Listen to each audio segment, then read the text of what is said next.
Waheguru Ji Ka Khalsa, Waheguru Ji Ki Fateh. My name is Sukhman Kaur and I am the Associate Editor on the Guru Granth Sahib project.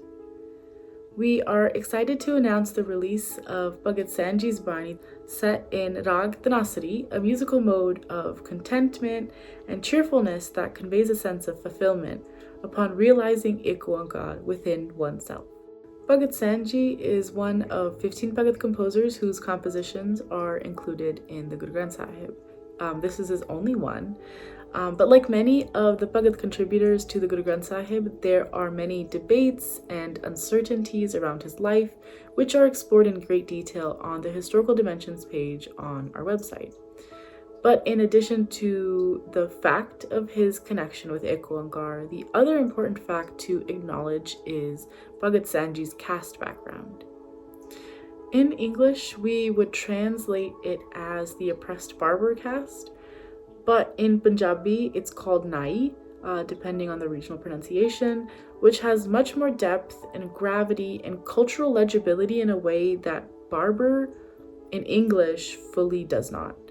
And this caste is associated with many more intimate types of labor, including but certainly not limited to hair cutting or hair grooming, or what we would call nowadays hygiene care, or even brokering marriage alliances. And that is the interesting thing about Bhagat Sain Ji's positionality in society. It's that he is at once incredibly close, like physically or bodily close, with the centers of power. He is in service of the king in all of the narratives that we could find on him. So he's close to the kind of physical embodiment of power very directly. He's literally grooming his hair, this sign of royalty and lineage and caste.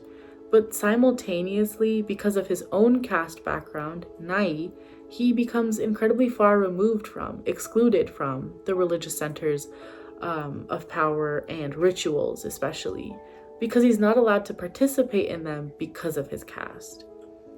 And it's this perspective, this almost skepticism about the kind of grandeur of the rituals and how they are carried out in the courts and in the kingdoms that we can see reflected in this composition. It's this exclusion from religious spaces, which were many of the centers of power really when you contextualize the caste system, that Bhagat Sain Ji responds to, rebukes really, and offers his Arti. And we can imagine Bhagat Sain Ji watching an Arti from afar, observing the grand displays of material wealth and material power and wondering, what is it all for? What is the true Arti? I wanted to dwell on the Rahau line since that is where we find the main idea of the composition. Mangala har Mangala, Nit Mangal Raja Ram Rai Ko, Rahau.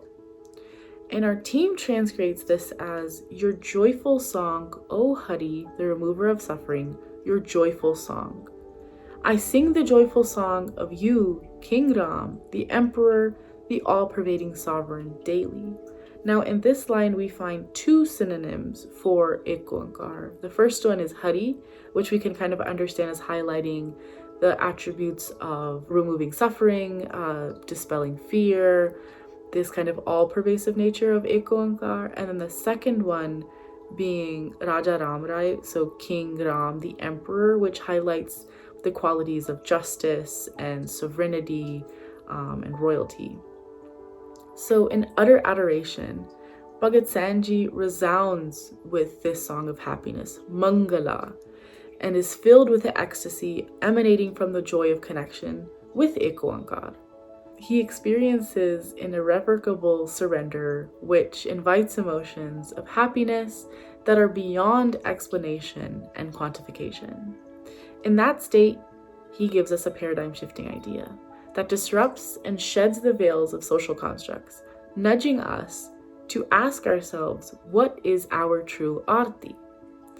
Etymologically, we know that the word Arti means that which dispels darkness.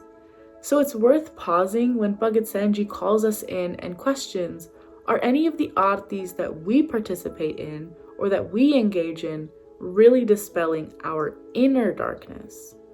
Without asking ourselves what even can dispel this darkness from within us and remove the negativities of our mind, we might find ourselves overindulging in elaborate or external rituals to soothe ourselves and feel control over life. Are any of those artis dispelling our ignorance, our hate, our jealousy, our fear, or our attachment that we might feel to temporary or transient things or to relationships?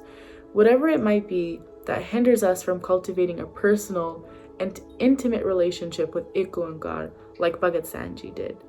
I also wanted to touch upon this particular word that I was thinking about when I was reflecting on this composition, and it appears in the first line, and that's the word dhoop, meaning incense. Popularly, Arti calls for ingredients like candles, incense, bells, lamps, and oil.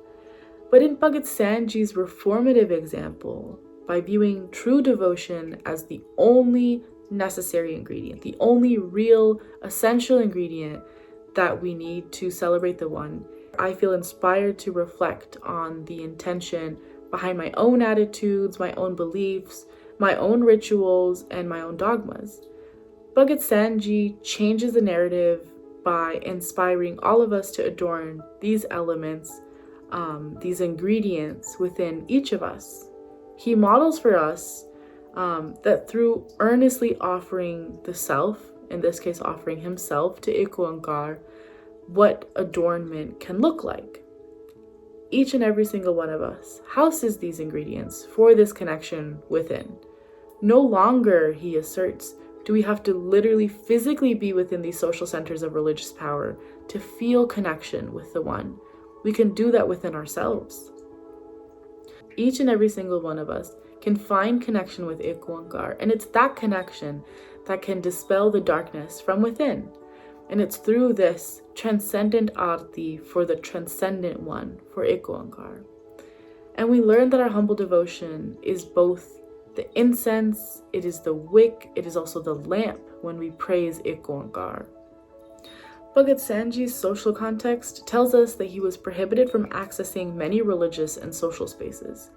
His observation of these rituals from afar, from a distance, gave him the perspective through which he reimagined Arti for himself, but also for all of us. His experience with IkOankar, born from a personal and intimate connection, decentralizes the authority around religious power and religious connection for public benefit. We often measure our relationship with the One based on external practices. We might think that the more times we bow our heads in a place of worship or the more money we put in a donation box, the more pleased IkOankar will be with us. But Bhagat Sain Ji makes it very clear that the essence, devotion to the One, this humble devotion to the One, is missing. Then none of these external practices or these external rituals or these routines that we engage in can really help us find true connection with IkOankar. Love of the One is about feeling, living, and experiencing. And if we wish to experience connection, that kind of ultimate everlasting bliss, we might need to check ourselves and ask, what is our true Arti? Are the practices that we are engaging with genuine? Are they trying to connect us to IkOankar? Are these practices dispelling the increasing inner negativities of our mind? Some of us might have not heard Bhagat Sain Ji's name until today, but it's very likely that we've heard his Bani because it's sung after Guru Nanak Sahib's Arti in, most notably, Darbar Sahib at Sri Harmandir Sahib.